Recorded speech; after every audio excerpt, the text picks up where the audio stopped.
Welcome to Pennsylvania in Focus. I'm Christina Langell. Few legislators want to see games of skill regulated and taxed more than Pennsylvania Senator Gene Yaw.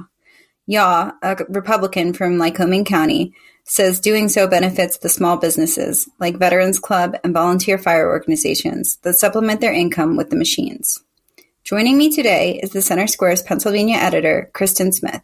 Kristen, the governor brought up skill games in the context of both slot machines and the lottery. What are they, and how do they fit into the bigger world of gambling? Skill games are a unique entity all in their own. There's been 11 court decisions, too, that have reaffirmed this distinction. But essentially, what makes them different from a traditional slot machine is that there's an element of skill with the player. They have to interact with the game, and based on how good they are at it, their winnings are based on that. Because of that, the revenue that they generate fluctuates a lot more than, say, a slot machine where casinos are very aware of the percentage of the money that they're going to make and have to send to the state government on this. They are, more obviously different from table games and from online gambling apps and from lottery tickets, but they live and exist in this legal gray area because they are not regulated by the state. What kind of tax rates have been suggested for them? Senator Yaw and other proponents of regulating the skill games, mainly Pace-o-Matic, which is the main manufacturer here in Pennsylvania, they suggest a 16% tax rate.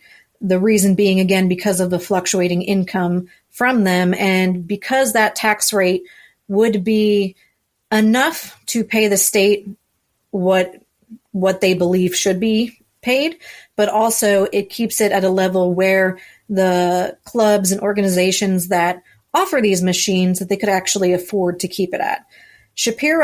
Governor Josh Shapiro and the casino industry want to see a much higher tax rate. The casinos pay 54% to the state. It's a very big number. They want skill game operators to pay the same.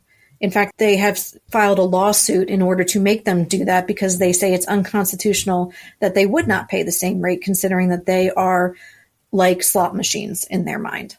Shapiro, in his budget address, came out and proposed a 52% tax rate, which is almost exactly what the casinos want to be paid.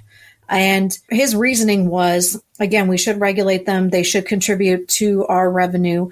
And because they exist, he says that they divert about $200 million from the state lottery, which a lot of the proceeds from the state lottery fund senior support programs. So he says, let's tax these skill games, make them pay back into the system what they divert from the lottery revenue.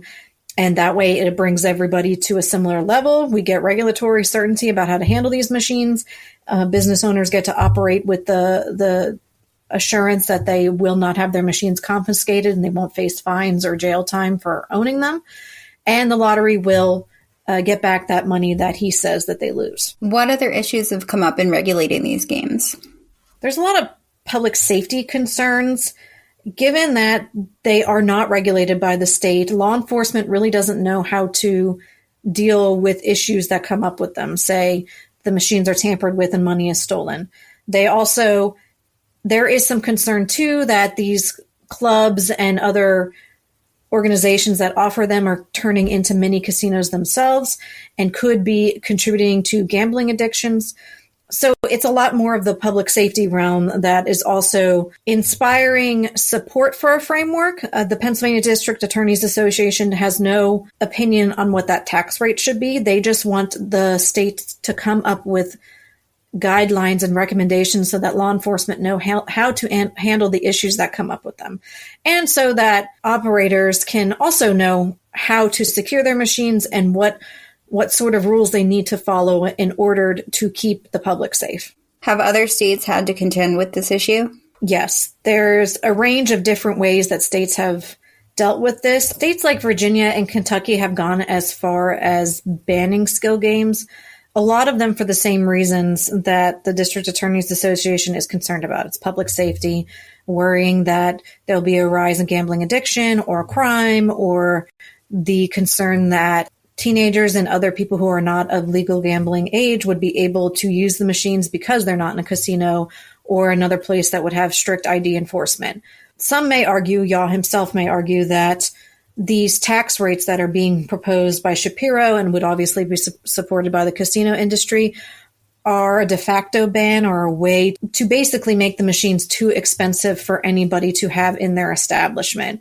He's also proposing limiting the amount of machines that could exist in the state. We have an estimate of roughly 70,000, but he wants no more than 40,000. And he also has other rules proposed, such as you can't have more than 5 in any single establishment, and that they cannot be the main revenue source for those establishments. So that sort of addresses those concerns about turning clubs and organizations into mini casinos.